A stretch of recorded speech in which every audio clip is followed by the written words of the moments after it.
자, 입력 마스크 왔습니다. 자, 앞에 회차에서 외우라 했다. 이거 뭐라고 그랬니? 문자라고 했다. 그죠? 문자 필수예요, 필수. 글자 한자가 나가요. 자, A는요. 뭐 할 수 있다고? 자, 문자랑 숫자를 모두 넣을 수 있다고 했어요. 자, 0은 뭐라 그랬어요? 숫자예요. 그런데 얘는 필수야. 얘는요. 숫자인데 선택이야. 물음표는요. 문자인데 선택이에요. 얘는 필수고요. 그리고 이 A 같은 경우는 대문자하고 소문자 두 가지가 있었죠. 얘는 모든 문자를 넣을 수 있다고 그랬어요. 대문자는 필수였죠. 첫 번째, 문자가 꼭 들어가야 돼요. 문자가 꼭 들어가야 돼. 그럼 문자 좋아요. 두 번째는 문자든 숫자든 아무거나 들어가면 돼. 대신에 필수야. 자, 다음에 이번에는요. 세 번째 글자를 볼게요. 세 번째는 숫자고 필수래요. 요렇게 세 글자 들어갔네요. 좋습니다. 자, 다음에 이번에는 네 번째인데 얘는 9는 숫자잖아요. 근데 선택이 가능해요. 선택이야. 넣어도 되고 안 넣어도 돼. 들어갔어. 좋아. 얘는 생략했으니까 당연히 생략 가능하겠죠. 얘는 없어도 되고. 그 다음에 1 넣었어. 숫자니까. 숫자만 들어가면 되니까. 숫자니까 좋아. 얘도 가능한 거예요. 틀린 건 아니에요. 자, 마지막에 이제 물음표예요. 얘는 뭐예요? 선택입니다. 그런데 뭘 넣을 수 있어요? 문자를요. 문자인데 선택이에요. 됐냐? 자, 그러면 이렇게 자리를 한번 끊어볼게요. 문자인데 선택인데 문자가 아니라 숫자가 들어갔네요. 얘가 답이네요. 얘는 선택이니까 비워놓을 수 있어요. 공백이 들어갈 수 있어요. 맞네요. 공백일 수 있잖아요. 선택이잖아요. 얘는 선택이니까 문자 들어갔네. 맞네요. 자, 이런 문제가 나오면 이렇게 저처럼 각각 따가지고 근데 여러분들 이제 상시검정 보시면은 A4 용지 주시거든요. 거기다가 이렇게 적어가지고 체크하시면 됩니다. 되셨죠? 자, 입력 마스크는 어떻게 쓰는 거냐면 잠깐 보면 이 봉사 내역이 있다, 부서가 있다 그러면 부서 코드가 이렇게 AU11 돼 있잖아요. 그러면은 첫 번째, 두 번째 글자는 꼭 지금 보면 네 자리로 구성돼 있잖아요. 이건 어떻게 하면 될까요? LL 그 다음에 00 이렇게 하면 되죠. 맞잖아. 그래서 부서의 우클릭 디자인 보기 가보시면 부서 코드에 이쪽에 입력 마스크를 어떻게 넣으면 된다? LL 00 이렇게 넣어주면 돼요. 아시겠죠? 그러면 다른 문자를 넣을 수가 없어. 입력 마스크라고 하는 거는 이렇게 지정을 하고요. 만약에 내가 얘네를 모두 다 대문자로 바꾸고 싶다 그러면 어떻게 해주면 돼요? 자, 대문자론 부등호 이렇게 해주시고요. LL 00 이렇게 지정하면 됩니다. 실기시험에 자주 나오는 아이예요. 이렇게 닫기 눌러주고요. 이쪽에다가 우리가 만약에 다른 문자를 넣고 싶다면 숫자를 먼저 넣어보는 거지. 누르고 있는데 안 들어가죠? 문자만 들어갑니다. 숫자 위치에 숫자만 들어가요. 문자 키보드 눌러도 안 돼요. 무슨 얘기인지 아시겠죠? 입력 마스크라고 하는 거는 내가 특정 필드에 값을 넣으려고 하는 그 값의 범위, 앞에서 배웠던 우리 도메인을 결정하는 그런 역할을 합니다. 또 한 가지가 있는데 유효성 검사 규칙이에요. 그거랑 조합해가지고 우리가 도메인을 설정할 수가 있어요. 되셨죠? 자, 0은 필수, 9는 선택이에요. 됐죠? 자, L은 필수, 물음표는 선택이에요. A는 한글, 영어, 숫자 다 들어가요. 근데 필수고요. 소문자는 선택이에요. 여기까지만 알아도 돼요. 세 가지만. 네 가지지, 그지? 0, 9, 그 다음에 L, A, 요거, 그 다음에 이쪽에서 뭐 대문자로 바꾸는 거, 그리고 물음표 하나 더, 요 정도 기억하시면 여러분들 어렵지 않게 정리가 되실 것 같습니다. 자, 다음 중 아래 고객과 구매 리스트 테이블 관계 참조 무결성이 항상 유지되도록 할 수 없는 거는 그랬어요. 또 출제됐네. 참조 무결성 유치학 조건이에요. 자, 앞에서 말씀드렸습니다. 1이 얘가 메인이에요. 메인 테이블이고요. 얘가 서브 테이블이에요. 잘 생각해 봅니다. 자, 고객 테이블의 고객 번호 필드 값이 구매 리스트 테이블의 고객 번호 필드에 없는 경우, 여기에서 설정할 수 없는 경우라고 그랬죠. 그러니까 오류가 발생하는 경우를 의미하는 거예요. 자, 고객 테이블의 고객 번호 필드 값이 이 테이블에 없는 경우래요. 만약에 여러분들 쿠팡 회원 가입했는데 한 번도 안 산 사람도 있잖아요. 고객 테이블의 고객 번호 필드 값이 구매 리스트 테이블의 고객 번호 필드에 하나만 있는 경우. 아, 문제될 거 없죠. 나 하나만 한 번 샀어. 한 번 샀으면 끝이지 뭐. 아, 뭐 마음에 들면 또 사는 거고. 가능하잖아요. 안 살 수도 있고 하나만 살 수도 있고. 다음, 구매 리스트 테이블의 고객 번호 필드 값이 고객 테이블의 고객 번호 필드에 없는 경우. 이게 문제가 되겠죠. 말씀드렸죠? 하위 테이블에 연결되어 있는 고객 번호가 메인 테이블에 존재하지 않는 경우, 그 얘기잖아요. 지금 고객 테이블의 고객 번호 필드에 없는 번호가 구매 리스트 테이블의 고객 번호 필드에 있는 경우잖아요. 다르게 이야기하면 맞죠? 그래서 3번이 답이 되는 겁니다. 다시 정리합니다. 참조 무결성은요, 상위 테이블에 존재하는 필드만 여기에 들어갈 수 있어요. 자, 이렇게 한번 생각을 해볼게요. 자, 고객 테이블에 고객 번호가 1번, 2번, 3번이 있다고 치고요. 얘는 고객 번호예요.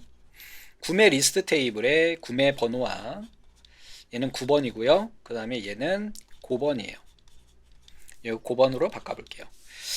자, 만약에 1번이요. 구매 번호를 이용을 해서 A-1이라고 하는 구매를 했고요. 얘는 어떻게? 이렇게 연결되어 있는 거니까 여기에다가 1번 이렇게 주면 되겠죠. 고객 번호. 또 A2라고 하는 구매 번호가 있었는데 거기에서 얘도 마찬가지로 1번이 샀어요. 아, 얘 모두 다 두 개 얘가 산 거야. 그런데 만약에 C3라고 하는 구매 번호에 여기에 고객 번호가 뭐 50이 들어있는 거야. 말이 돼요? 아, 여기 존재하지 않는 건 넣을 수 없다고. 회원 가입을 해야 구매를 할 거 아니냐. 선생님, 비회원도 구매 가능하던데요? 비회원 가입해도 임시 아이디가 생성이 되는 거 아시죠? 그렇잖아. 막 번호로 막 이렇게 나오잖아. 쇼핑몰에서 구매하면. 에? 그런 거예요. 걔가 이렇게 임시로 만들어지는 겁니다. 결국 고객 번호가 존재하지 않는 아이들은 구매할 수 없다라고 하는 게 전제다. 다음 중 외부 데이터 가져오기 기능에 대한 설명으로 옳지 않은 것은 그랬어요. 텍스트 파일을 가져와 기존 테이블에 레코드를 추가하려는 경우 기본 키에 해당하는 필드 값들이 고유한 값이 되도록 데이터를 수정해 가면서 가져올 수 있다 그랬는데 아니요. 이런 거 불가능해요. 이런 거 불가능해요. 엑셀의 워크시트에 정의된 이름 영역을 액세스의 새 테이블이나 기존 테이블의 데이터 복사번호로 가져올 수 있다 그랬어요. 영역 이름으로 가져올 수 있습니다. 당연히 가능해요. 액세스에서는 한 테이블에 256개 이상의 필드를 지원하지 않으므로 원본 데이터는 열의 개수가 255개를 초과하지 않도록 한다. 엑셀 파일을 가져오는 경우 한 번에 하나의 워크시트만 가져올 수 있으므로 여러 워크시트에서 데이터를 가져오려면 각 워크시트에서 매번 명령을 내려야 돼요. 자, 그러면은 직접 한번 해볼게요. 외부 데이터 가주시면 되겠고요. 새 데이터 원본 파일에서 엑셀 이렇게 해주면은 가져오기가 됩니다. 자, 원본은 앞에서 우리가 봤던 것과 같은 위치에서 이렇게 예를 들어서 소스를 하나 가져와 볼까요? 요걸로 한번 해볼까? 그러시면은 아래쪽에 3개 옵션이 있어요. 이거 기억하시면 됩니다. 현재 데이터베이스에서 새 데이터베이스 테이블 원본으로 가져오기, 즉 테이블이 새로 만들어지는 거고요. 다음 테이블에 복사하기 하게 되면은 이 봉사 내역 테이블 밑에 들어가요. 대신에 어떻게 될까요? 가져오는 데이터와 여기에 대상이 되는 데이터의 필드 구성은 같아야 되겠죠. 연결 테이블도 만들 수 있어요. 연결 테이블은 외부에 있는 엑셀 파일과 이 파일이 연결돼서 엑셀 파일이 바뀌면 액세스 실행을 다시 하면 그때 갱신된 값을 가져올 수 있어요. 자, 테이블로 가져와 볼게요. 자, 확인 눌러주시면 이렇게 워크시트로 가져올 수 있고요. 만약에 이름이 지정되어 있다면 이름으로 이렇게 가져올 수도 있어요. 근데 이름에 지정된 게 없으니까 우리 어떤 걸 가져와 볼까? 마땅한 게 있나? 요거 있다. 그지? 요게 나온, 요게 근데 빈칸이 있어가지고 좀 그렇다. 요걸로 합시다. 요걸로. 그지? 담당자 이렇게 해서 자, 다음 눌러주고 그랬더니 여기 또 필드가 없어? 필드 4라고 이름이 만들어진대요. 그리고 첫 행 머리글 설정할 수 있어요. 얘가 필드명이 되는 거고 다음 여기서 필드 이름에 따른 형식을 지정할 수가 있어요. 그래서 텍스트인지 금액인지 비트 바이트 뭐 이런 것들 우리가 지정할 수가 있고요. 다음 눌러주고요. 기본키를 추가할 수도 있고 기본키를 선택할 수도 있고 기본키 없게 할 수도 있어요. 다음 마침 이렇게 눌러주시고 확인 눌러주시면은 이렇게 외부 데이터에서 데이터를 가져올 수 있는 기능을 제공하고 있다. 이렇게 보시면 됩니다. 자, 그럼 텍스트 파일도 한번 가져와 보죠. 외부 데이터 원본에서 파일에서 텍스트 파일 눌러주고요. 이쪽에 먼저 우리가 만들었던 아이가 있을 거예요. 엑셀 2과목 보면서 이렇게 눌러주시고요. 여기에서 기존 테이블에 넣을 수는 없어요. 준비되어 있는 아이가 없기 때문에 나중에 이제 실기 가서 한번 보세요. 이렇게 한 다음에 구분으로 하면 되겠네, 그지? 얘네 쉼표로 구성되어 있으니까 가고요. 쉼표 구성하니까 쭉 나열이 되죠. 근데 문제에서 뭐라 그랬어요? 여기에서 레코드로 추가하려고 하는 경우 기본 키에 해당하는 필드 값이 고유한 값이 되도록 하려면 어떻게 해야 되겠네? 여기에서 이 레코드 지워야 되잖아. 중복된 애들 찾아가지고 그런 기능이 없어요. 다음 어딜 봐도 레코드를 선택할 수 있는 기능은 없어. 다음 기본 키 설정할 수 있나? 기본키 없음. 또는 여기서 기본키 선택을 하더라도 우리가 원하는 필드로 선택을 하거나 할 수가 있는 거죠. 뭐야? 기본키랑 중복되는지 확인할 수 있는 절차는 존재하지 않는다.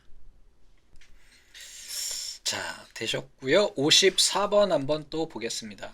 다음 중 위쪽 구역에 데이터 시트를 표시, 이거 우리 앞에 회차에서 봤네. 열 형식의 폼을 만들고 아래쪽 구역에는 선택한 레코드에 대한 정보를 수정하거나 입력할 수 있는 데이터 시트 형태를 보여주는 것. 자주 출제된다고 그랬죠? 폼 분할. 분할 표시 폼. 같은 이름입니다. 어떻게 만든다고요? 자, 이렇게 아무거나 테이블이나 쿼리 선택하시고요. 만들기에 가셔가지고 기타 폼에 폼 분할 이렇게 딱 선택하시면은 위에는 컬럼 형식, 아래쪽은 데이터 시트 형식으로 이렇게 데이터를 검색하거나 매칭해서 볼 때 쓰는 것이다. 다음 중 이벤트 프로시저 쿼리를 실행 모드로 여는 것은 두 커맨드. 너무 쉽잖아. 쿼리라며. 오픈 쿼리입니다. 앞에서는 우리 오픈 리포트였죠? 너무 쉽다. 자, 다음 중 폼의 구성 요소에 대한 설명으로 옳지 않은 것은 그랬어요. 보고서랑 똑같다 이겠다. 폼 머리글은 인쇄될 때 모든 페이지 상단에 매번 표시된다 그랬는데 우리 보고서 머리글, 폼 머리글은요. 폼의 첫 번째, 폼 바닥글은 맨 폼 마지막에 인쇄되는 거예요. 매 페이지마다 인쇄되는 것은 바로 뭐가 된다? 페이지에마다 들어가는 거니까 페이지 머리글이에요. 이게 폼하고 보고서하고 똑같은데 자주 출제됩니다. 자, 뭐냐 한번 볼까요? 사원 조회 폼을 한번 볼게요. 자, 얘를 디자인 보기 이렇게 보시면은 폼 머리글이죠. 여기서부터 여기까지가 폼 머리글이에요. 근데 여기에 지금 선생님 페이지 머리글이 없는데요. 그때는 여기 하나 선택하시고요. 우클릭 눌러주시고요. 페이지 머리글 바닥글 이렇게 눌러주시면 확장이 됩니다. 확인을 위해서 좀 하나 써줘야 되겠지. 컨트롤 C, 컨트롤 V 눌러서 이렇게 만들고요. 여기에다가 페이지 머리글 이렇게 해볼게요. 그럼 구역이 만들어지겠죠? 컨트롤 C, 컨트롤 V 이렇게 하면 얘는 페이지 바닥글. 제가 지금 수행하면서 나온 특징을 여러분들 이것도 시험 문제 중에 하나입니다. 자, 컨트롤을요. 컨트롤 C에서 다른 그룹에 컨트롤 V 누르면 어떻게 되나요? 왼쪽 위 모서리에 붙어요. 아시겠죠? 자, 얘는 머리글, 얘는 바닥글 이렇게 됐고요. 여기는 보고서 머리글이니까 뭐라고 그랬어요? 폼 머리글이나 보고서 머리글은 한 번만 나온다. 첫 번째 페이지 한 번만 나온다. 하지만 매 페이지마다 나오는 거는 페이지 머리글이다. 되셨죠? 닫기 눌러서 실행해 봅니다. 자, 인쇄 미리 보기 한번 볼게요. 자, 이렇게 했더니 얘는 지금 뭐가 되는 거야? 폼 머리글이고요. 페이지 머리글이에요. 얘는 페이지 바닥글이에요. 다음 페이지로 가볼게요. 그랬더니 맨 위에 있던 머리글은 안 나오고요. 페이지 머리글과 페이지 바닥글만 나와요. 그리고 맨 뒤로 가보시면 쭉 보시면 얘가 페이지 바닥글이고요. 요게 나와 있는 사원수 얘가 바로 폼 바닥글이 됩니다. 그래서 디자인 보기 보시면은 폼 바닥글에 이렇게 사원수 있잖아요. 이렇게 표시가 되는 거예요. 자, 지금 막 이렇게 그림으로 보고 막 그러니까 정신이 하나도 없죠? 자, 정리합니다. 폼하고 보고서 다 똑같아요. 구획이 어떻게 되어 있느냐? 이렇게 구성이 되어 있고요. 맨 위에 뭐가 있다고요? 머리글이 있어요. 뭐야? 폼 보고서 다 같기 때문에 폼 보고서 머리글이 있어요. 맞죠? 얘는 똑같이 폼 보고서 바닥글이 있어요. 그 다음에 두 번째는 뭐가 있는 거예요? 바로 페이지. 여기가 페이지 머리글이에요. 여기가 페이지 바닥글이에요. 그 다음에 뭐가 있어요? 네, 그룹 머리글, 그룹 바닥글 있어요. 그룹 머리, 얘는 그룹 바닥. 여기가 본문이에요. 자, 그래서 내가 폼이나 보고서를 인쇄할 때 첫 번째 페이지 한 번만 나오는 것이 폼 보고서 머리글이 되는 거고요. 매 페이지에 나오는 게 페이지 머리글이에요. 이것만 정리하시면 됩니다. 그럼 한 문제는 맞는다 진짜. 자, 57번입니다. 다음 중 폼 작성에 대한 설명으로 옳지 않은 것은 했어요. 여러 개의 폼 컨트롤을 선택해서 자동으로 정렬할 수 있어요. 이거 맞고 보여드릴 거고요. 가끔 출제되거든요. 컨트롤의 탭 순서에 대한 거는 자동으로 화면 위에서 아래로 설정된다 그랬는데 이게 잘못됐어요. 이거는 좀 이따 한번 보여드릴게요. 자, 사각형, 선 등의 도형 컨트롤을 삽입할 수 있고요. 컨트롤 마법사를 이용해서 폼을 닫는 매크로를 시행시키는 단추를 만들 수 있다. 앞에 회차에서 만들어서 보여드렸습니다. 자, 요거 우리 여기다가 마지막 4번부터 한번 볼게요. 요거 요렇게 단추 만들어 가지고 마법사에서 폼 작업에서 폼 닫기 요렇게 만들어 주시게 되면 간단하게 폼을 닫을 수 있는 단추를 만들 수 있다 이야기를 했고, 요렇게 딱 눌러주면 닫히는 걸 볼 수가 있겠죠. 자, 우클릭 디자인 보기 가주시고요. 만약에 컨트롤의 위치가 막 중구난방이야, 그럴 땐 여러 개를 쭉 선택해 주시고요. 내가 선택할 거 쭉 선택해 주시고요.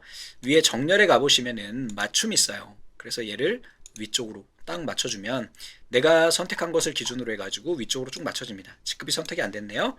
이렇게 하고 맞춤하고 네, 위쪽 이렇게 눌러주시면은 네, 이렇게 맞춰지게 되겠죠. 됐습니까? 자, 그 다음에 또 뭐가 있었을까? 탭 순서라고 하는 건데, 탭 순서는 어떤 걸 의미하는 거냐면 제가 여기에서 탭을 눌렀을 때 이동하는 순서예요. 자, 아래쪽에 보니까 쭉쭉쭉쭉쭉 가죠. 순서가 어디부터 가는 거야, 근데? 약간 순서가 이상하긴 하다. 이거는요, 사용자가 직접 지정할 수가 있습니다. 어떻게 하느냐? 본문, 우클릭, 탭 순서가 있어요. 그래서 본문에 있는 탭 위치를 우리가 마우스로 드래그해서 맞춰줄 수가 있고요. 얘를 자동 순서를 하게 되면 어떻게 될까? 위에서 아래로, 왼쪽에서 오른쪽으로 정렬됩니다. 아시겠죠? 자, 그래서 기본적으로 이렇게 구성이 된다. 얘가 틀린 거는 아니야. 화면 위에서 아래로가 아니라 해당 구역 내에서 위에서 아래로, 왼쪽에서 오른쪽으로 해요. 이게 이제 자동으로 맞춰지는 거고, 사용자가 또 수정할 수도 있어요. 이게 자주 출제되기 때문에 보여드립니다. 자, 4번 눌러주시고요. 얘가 기타에 있든가 그럴 거예요. 여기에 보시면은 탭 인덱스라고 보이시죠? 탭 인덱스를 여기에다가 탭 정지를 아니오라고 눌러주게 되면 어떻게 될까요? 여기에서는 탭 키가 멈추지 않아요. 자, 여기서부터 갑니다. 탭 뛰어넘죠? 이렇게 할 수가 있고요. 또 얘네 순서도 바꿀 수가 있어요. 예를 들어서 이 녀석이 지금 1번인데 얘를 4번으로 바꿔주는 거야. 그러면은 얘가 1번이고 2번이고 3번이고 보이시죠? 이렇게 순서를 임의로 바꿀 수도 있다. 숫자를 바꿔가지고 탭키 눌러보시면 어때요? 순서가 좀 엉망이 됐지? 이렇게 된다. 요거 기억하십시오. 탭 컨트롤의 순서는 자동이 아니에요. 이거는 마법사로 만들었을 때만 그렇고요. 그 외에는 사용자가 다 수정하는 거예요. 자, 그래서 탭 순서에 대해서 간단히 정리를 하자면 기본적으로 탭 순서는요, 컨트롤을 추가하는 순서대로 들어가요. 컨트롤 추가하는 순서가 돼요. 마법사를 이용하거나 또는 직접 우리가 자동 폼을 만들면 그때는 이 어떤 순서가 되냐면 위에서 아래로, 왼쪽에서 오른쪽 순으로 가게 됩니다. 그리고 디자인 보기에서 우리가 직접 필드를 넣게 되면 컨트롤 추가를 하잖아요. 그러면 내가 추가하는 순서대로 가요. 그리고 탭은요, 순서를 바꿀 수도 있고요, 멈추지 않게 할 수도 있어요. 되셨죠? 요거 기억하십시오. 무조건 위에서 아래로 가는 게 아니에요. 다음 중 관계형 데이터베이스에서의 조인에 대한 설명으로 옳지 않은 것. 조인이에요. 두 개 테이블 연결하는 거예요. 쿼리에 여러 개 테이블을 포함할 때는 조인을 이용해서 원하는 결과를 얻을 수 있다. 맞아요. 내부 조인은 조인이 되는 두 테이블에서 조인하는 필드가 일치하는 행만 반환하려는 경우 사용한다. 좋아요. 외부 조인은 조인되는 두 테이블에서 공통값이 없는 데이터를 포함할지 여부를 지정한다 그랬어요. 외부 조인은 조인되는 두 테이블에서 공통값이 없는 데이터를 포함시킬 것인지 말 것인지를, 이것도 맞아요. 왜냐하면 왼쪽 외부 조인 같은 경우는 여기에 있는 게 올 다 나오고요, 오른쪽에 있는 거는 여기에 존재하는 애만 나오거든요. 그러니까 얘는 모두 표시할 수 있기 때문에 얘는 맞는 말이 되겠네요. 반대로 오른쪽 외부 조인 같은 경우는 오른쪽 테이블이 모두 다 나오고 그것과 관련된 왼쪽 테이블이 레코드가 표시가 되는 거거든요. 자, 조인에 사용되는 기준 필드의 데이터 형식은 다르거나 호환되지 않아도 된다 그랬는데 형식이 맞아야 됩니다. 조인이 안 돼요. 그러면 이게 안 맞으면, 즉 예를 들어 가지고 여기에서 앞에서 우리가 데이터베이스 도구에서 관계 설정할 때 이 사원하고 4번은 이렇게 맞춰졌는데 재학생하고 또 봉사 내역하고 이렇게 해서 우리 학번 이렇게 연결을 할 때 이렇게 참조 무결성 딱 눌렀을 때 뭐라고 그랬어요? 고유 인덱스가 없다 이런 말이 나오죠. 우선 고유 인덱스가 있어야 되고요. 또 한 가지는 형식이 맞아야 돼요. 그래서 얘 지우고요. 얘 지우고 얘도 관계를 좀 지워볼게요. 딜리트 누르면 지워집니다. 이렇게 하고요. 이번에는 이쪽에 있는 부서 코드와 이쪽에 있는 부서 코드의 형식을 한번 바꿔볼게요. 닫기 얘 눌러주고요. 부서의 디자인 보기, 그 다음에 사원의 디자인 보기 이렇게 해볼게요. 자, 부서 코드가 짧은 텍스트, 이쪽도 짧은 텍스트죠. 그래서 연결이 되는 것이고요. 아이고 다시요. 디자인 보기 갑니다. 이번에는 부서 코드를 얘를 숫자로 한번 바꿔볼게요. 닫기 얘 닫기 눌러주고요. 데이터베이스 도구에 관계에 가가지고 이번에 다시 한번 조인을 눌러볼게요. 참조 무결성 확인 눌러보면 동일한 형식이 아니니까 안됩니다 라고 나오죠. 그래서 조인을 하려면 기본적으로 제한 조건이 뭐다? 두 테이블에 존재하는 조인되는 필드의 형식은 짧은 텍스트면 짧은 텍스트 또는 숫자면 숫자 이렇게 고정이 돼야 된다. 근데 한 가지 예외사항이 있어요. 지금 보면 우리 부서 코드 필드명이 같죠? 필드명이 달라도 형식만 맞으면 연결할 수 있어요. 즉 여기는 부서 코드로 하고요. 여기는 부서명 뭐 이렇게 부서명은 좀 그렇고 부서 코드다 이렇게 필드명이 달라도 상관이 없다는 얘기예요. 학번, 학생 번호 이렇게 이름이 달라도 두 개의 형식과 패턴이 같다면 연결이 가능하다. 이것도 시험 문제 나온 적 있어요. 보기로 59번이요. 다음 중 폼 바닥글의 텍스트 상자에 컨트롤 원본으로 사원 테이블에서 직급이 부장인 레코드들의 급여 평균을 구하는 함수식으로 옳은 것은 얘는 도메인 함수라고 이야기를 해요. 도메인 함수는요 무조건 모든 인수를 따옴표로 묶는다는 게 가장 핵심적인 키워드예요. 우선은 에버러지가 아니라 도메인이니까 디에버러지예요. 그리고요 제일 먼저 뭐가 나오냐면 내가 가지고 올 필드명이에요. 그래서 이거 한번 써볼게요. 도메인 함수는 daverage, dmax 이런 아이들이 있어요. 여기에서는 avg니까 avg 이렇게 되는 거고요. 가지고 올 필드명 되는 거고요. 가지고 올 테이블 이름 마지막으로 조건 이렇게 작성합니다. 그러니까 문제에서 뭐라 그랬냐면 사원 테이블에서 가져온다 그랬으니까 테이블 이름은 4번이 돼야 되겠고요. 직급이 부장인다 그랬으니까 조건이 이렇게 되는 거고요. 여기에서 뭘 가져온다 그랬냐면 급여의 평균을 가져온다 그랬으니까 필드명이 이쪽으로 들어오면 되겠네요. 평균이니까 디에버러지고요. 급여, 사원, 이렇게 구성이 되면 됩니다. 꼭 기억하세요. 내가 가져올 필드가 먼저고 그 다음에 가져올 위치가 테이블이에요. 나중에 이건 실기에도 시험 문제 직접 식을 써서 작성하는 문제가 출제가 됩니다. 약 한 10번 보면 5번씩 나와요. 도메인 함수는. 다음 중 XS의 매크로에 대한 설명으로 옳지 않은 것은 그랬어요. 매크로네요. 반복적으로 수행되는 작업을 자동화해서 간단히 처리할 수 있도록 하는 기능이다. 맞죠. 매크로 함수 또는 매크로 함수 집합으로 구성되며 각 매크로 함수의 수행 방식을 제어하는 인수를 추가할 수 있어요. 좀 이따 보여드립니다. 매크로를 이용하여 폼을 열고 닫거나 메시지 박스를 표시할 수도 있다. 맞아요. 매크로는 주로 컨트롤 이벤트에 연결해서 사용해요. 폼 개체 내에서만 사용할 수 있다 그랬는데 아니요. 보고서에서도 쓸 수 있어요. 쿼리나 테이블은 안 되지만 폼 보고서에서 모두 쓸 수 있습니다. 보여드립니다. 자, 여기에서 보고서 우클릭 디자인 보기 한번 가볼게요. 여기에다가 우리 단추 만들어 볼게요. 이렇게 만들고요. 마법사가 안 뜨네. 요거 마법사가 컨트롤 마법사가 얼른 떠야 되는데 안 뜨는데 뒤에 창이 떴냐? 아닌데 왜 안 뜨지? 뭐 아무튼 만들어졌어. 그 다음에 이제 이벤트에 가가지고 언클릭했을 때 점점점 눌러서 매크로 작성기 눌러서 확인 눌러주면 돼요. 자, 여기에다가 우리 젤을 누르면 메시지 상자를 하나 표시할 거예요. MSG 박스. 어떤 메시지를 표시할 거냐면 폼 닫을 거야. 이렇게 하고요. 종류는요. 여기에서 위험. 제목은요. 야, 폼 이거 보고서였는데 그치? 보고서 닫기 이렇게 지정을 할 거예요. 그리고 얘를 이렇게 메시지 상자를 표시하고요. 그 다음에 보고서를 닫아 볼게요. 그러면 어떻게 하냐? close windows가 있을 텐데 close CG 여기에 보면 close windows 이렇게 하고요. 개체 유형은 지금 우리가 보고 있는 보고서가 되겠고요. 개체 이름은 뭐냐? 봉사 내역 폼이 보고서죠? 봉사 내역이고요. 저장 확인 여부 예 아니요 확인 누를 수 있어요. 자, 이렇게 하면은 지금 제가 시험 문제 자주 나오는 거 두 가지를 보여드렸어요. 뭐냐면 메시지 박스 표시할 수 있고요. 또 2개 이상의 매크로 함수를 중첩시킬 수가 있고요. 인수를 추가할 수가 있어요. 또 한 가지를 더 본다 그러면 만약에 우리가 분기를 하고 싶다 그러면 이 부분을 이용을 해서 분기를 하고요. 얘네를 끌어가지고 이 하위에 결과로 넣을 수도 있어요. 즉 어떤 조건 하에 매크로를 실행할 수 있는 것도 만들 수 있다고요. 근데 여기에서는 지금 그런 예제가 없으니까 그냥 가능하다는 것만 보여드리는 거예요. 자, 지금은 뭐예요? 메시지 상자 표시되고요. 그 다음에 보고서 창을 닫아요. 닫기, 이해 눌러주고 연결된 거 확인하고요. 닫기, 이해 눌러줍니다. 자, 봉사 내역을 이렇게 보고서 보기로 눌러주면 딱 눌러주면 폼을 닫을 거야 메시지가 나오고 닫기 눌러서 실행이 가능합니다. 대신에 인쇄 미리 보기에서는 안 돼요. 어디에서만 된다? 폼 보기 상태에서만 가능해요. 이렇게 해서 폼 보기 상태에서 이벤트를 적용할 수 있다는 거 되셨죠? 폼 보고서 다 된다. 테이블 쿼리는 안 된다. 자, 여기까지 해가지고 우리 두 번째 2020년 1회 기출문제 풀이를 봤습니다. 여러분들 반복되는 문제가 없다고 생각하시죠? 이제 다음 회차 가면 또 많이 생겨. 걱정하지 말고 따라와. 그지?